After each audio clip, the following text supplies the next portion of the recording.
1. I still remember vividly the day I almost got abducted. I was 12 years old and lived in an isolated seaside city, surrounded by the boreal forest. The closest big town was a 2-hour car drive, and, as any lonely place, the area I grew up in was extremely depraved. Half mining town, half Indian reservation, people there were, and still are, extremely prone to violence, theft, and drug and alcohol abuse. From my first year up until 4th grade, I went to a nearby school that was 2 small streets, or about 200 meters away from my home. But this school didn't have 5th grade, so I ended up using the bus for the first time the year this happened. At 6 a.m., I would walk out my front door and a few streets away until I got into a long street with several intersections. Every morning our bus would pick up 3 students to a stop that was perhaps 100 meters ahead, turn at an intersection to pick up other students, come back and take us in.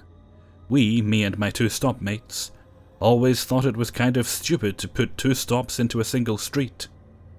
And when we felt like sitting down early, we'd walk the extra distance to get in before the intersection. One morning I got out early as I had noticed a heavy snowstorm and thought the wind would slow me down on my walk toward the stop. I was shivering all the way there and looked right at the other stop. No one was there yet. I thought a few students might not have shown up because of the temperature, while others were probably still watching the news to check if today would be a snow day. I remember touching my face and feeling spots of hardened, cold skin around my cheeks. Small frostbites are a common occurrence in this kind of climate, but I immediately walked up to the pre-intersection stop so my cheeks wouldn't get worse.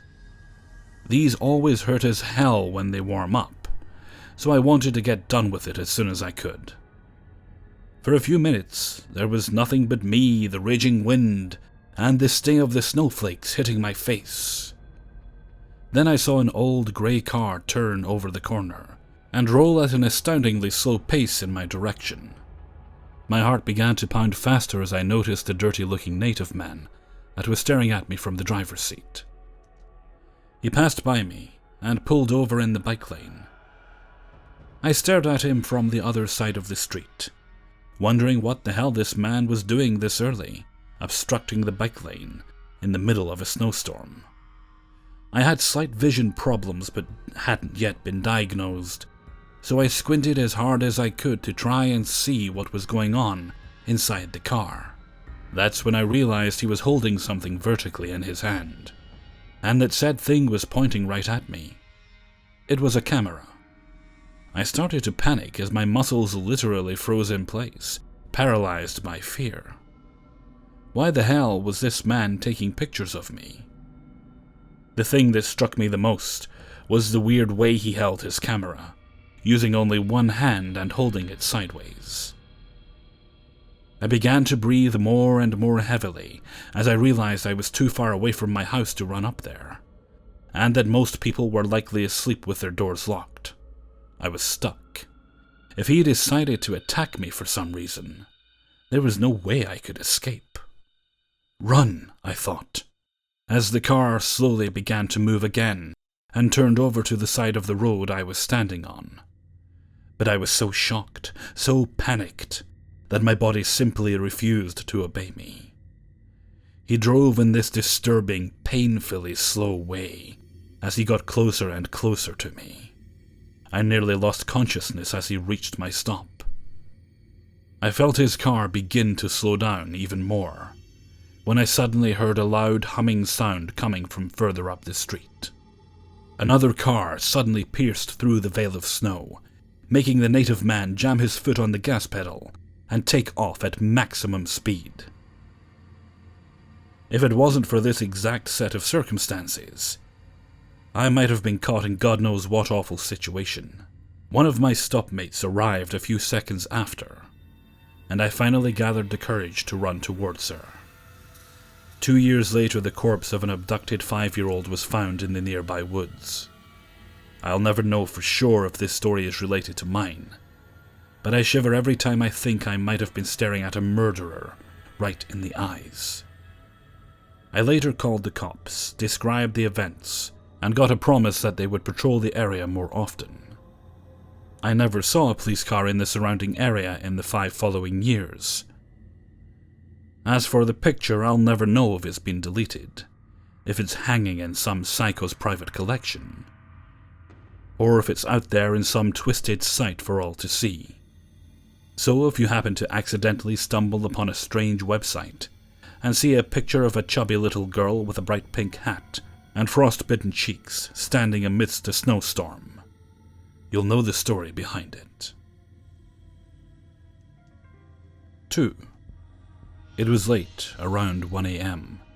I was still up watching Netflix when I heard loud screaming outside.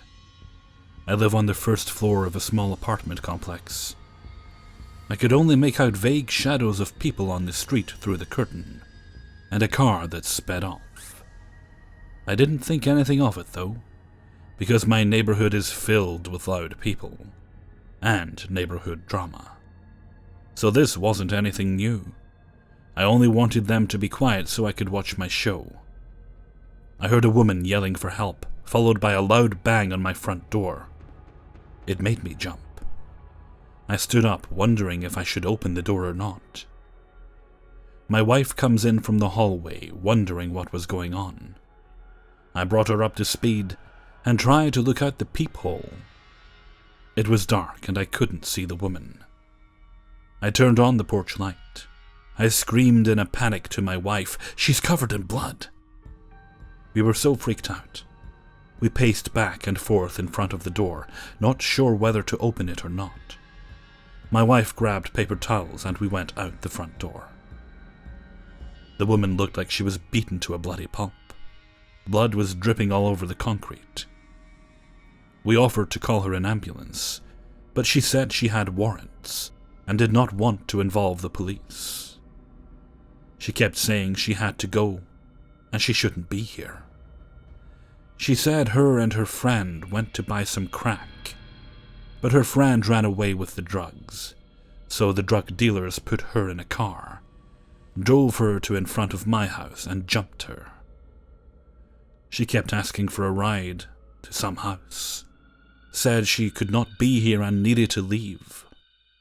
She lunged towards my front door, and at that point I knew, do not trust her.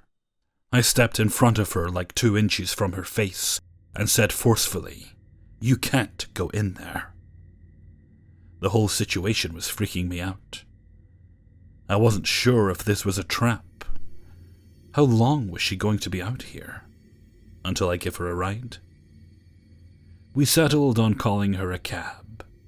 Shortly after I hung up the phone, the police and an ambulance arrived with a spotlight, searching through our neighborhood.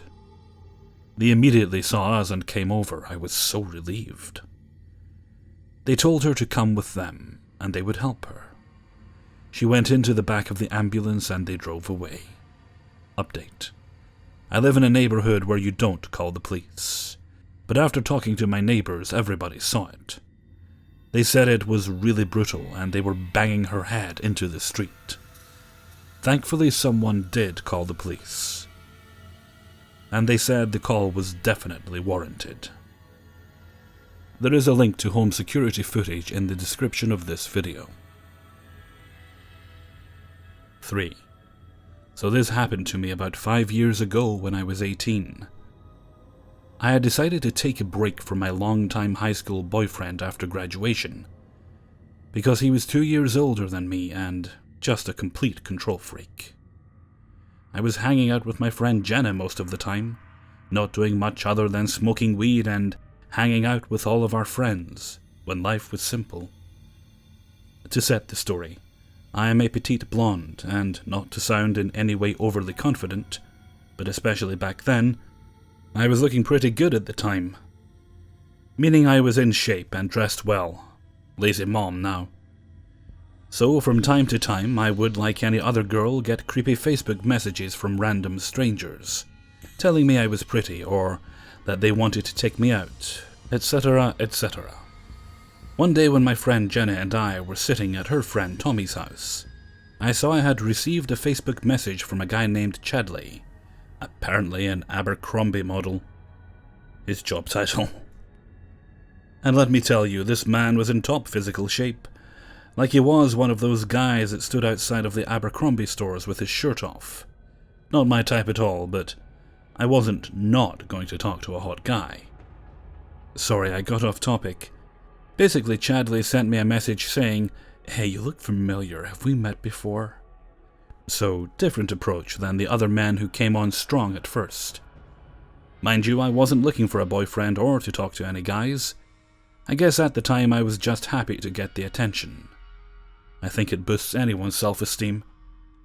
So the conversation goes as followed. Me, I don't think I've ever met you. Chadley. Maybe I just saw you at a party or something. I just saw your Facebook and you looked so familiar and... You're gorgeous. I just had to ask. Me. Thank you, I appreciate it. Then we started to conversate about what schools we were from, our exes, and so on. At the time, I was very interested in cars. My whole family works in that industry, and I was telling him what my dream cars would be.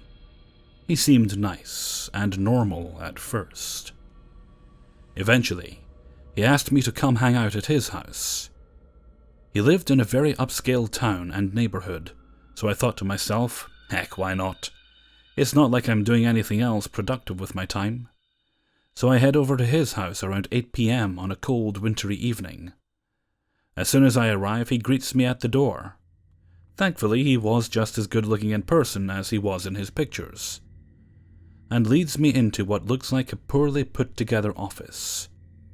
Inside, he pulls up his computer screen. Mind you, this happens like instantly, so it was just plain weird. And he literally had YouTube pulled up, and in the search bar was fast cars. And he was showing me a video of a car going really fast, like, cool, dude. I proceeded to act amused by it, and then he asked me if I wanted to watch a movie with him. I accepted, and he put something in, sorry I can't remember, something with Nicolas Cage. Just the whole vibe of him was weird. But at the time, I guess I kept ignoring it because of how good-looking he was. So after the night was over, I said goodbye and left, promising to link up again soon. He literally texts me not even seconds after I walk out the door. Chadley, hey, text me when you get home. Okay, so I get home and tell him I'm safe. Good night. And he insists on keeping the conversation going. Chadley, what are you doing tomorrow? Me. Probably nothing after school. Chadley. Would you want to go out to eat? Me. Okay, sure. So once again I head over to his house later in the evening, and we get in his beat-up Honda and drive to an outback nearby. So we walk in and sit down as there was a wait, and he keeps looking at his phone like he's waiting for something. Finally, it lights up as he is getting a call from a friend, Chadley. Hello? Yeah, man. I can't talk about football right now. I'm on a date. Yeah, the girl I was telling you about. Okay, I'll call you back later. And he hung up. Still getting weird vibes from him, I proceeded on with the date. Something about him is just off-putting, and it felt like he was moving too fast with me. All I could think about was going home and not talking to him anymore. He just wasn't my type. So once we get back to his house, he asks me to come inside. Sorry, I think I need to get home. It's late and I'm tired. He looks upset. Just come in for a second. I want you to see something cool. Red flag.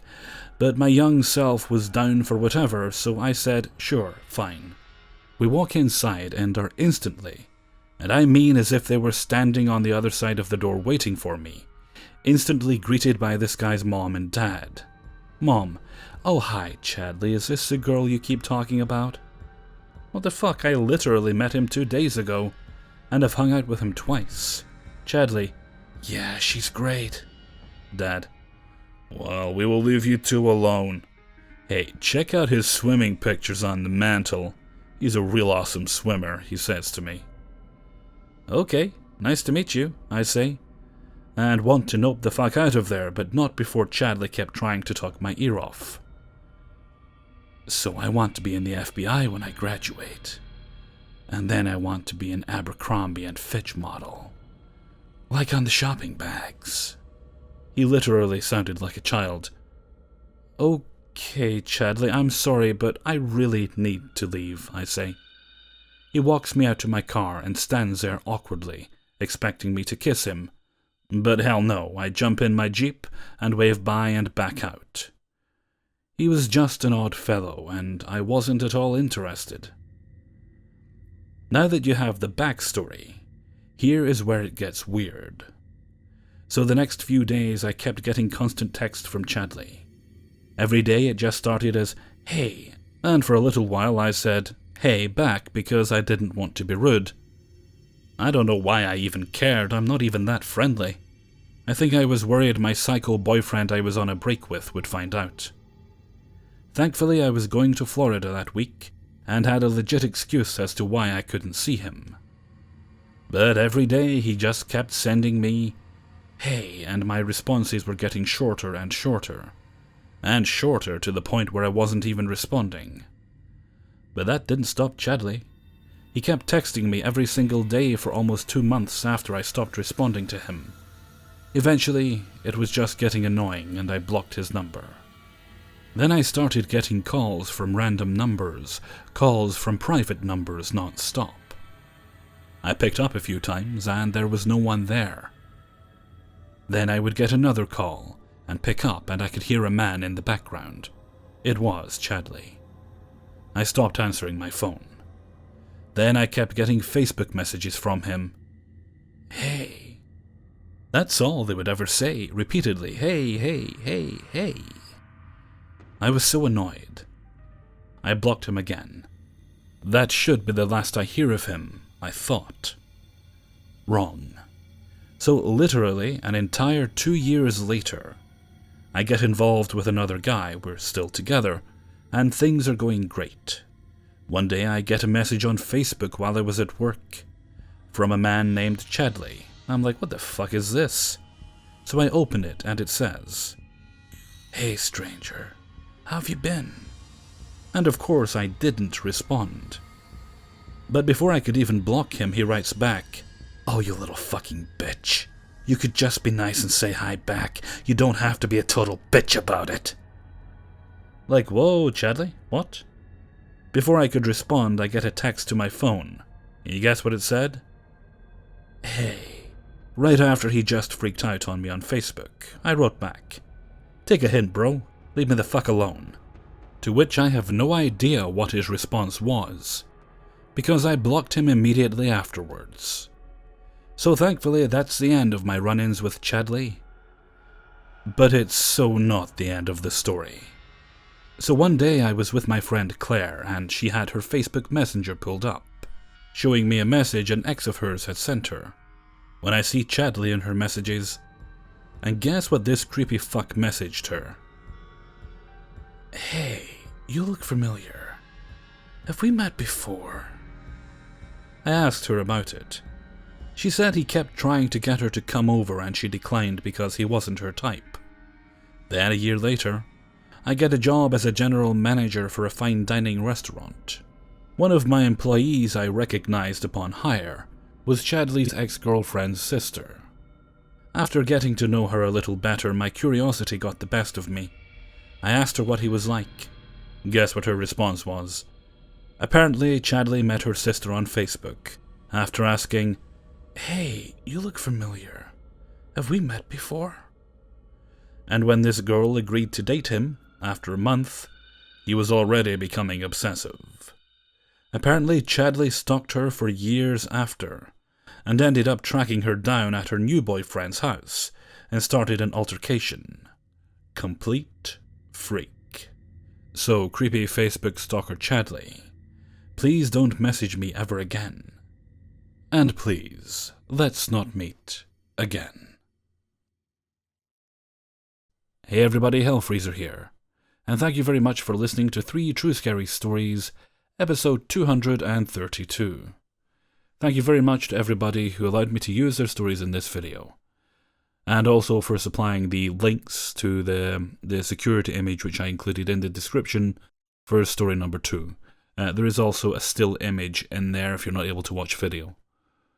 More links are in the actual story for other things, but I thought those 2 were just the pertinent ones. So if you click through to the original story, you'll be able to see some more stuff, but I didn't want to overdo it. Okay, and with that, I think I'm going to head off for now. So until next time, thank you very much for listening, and take very good care of yourselves.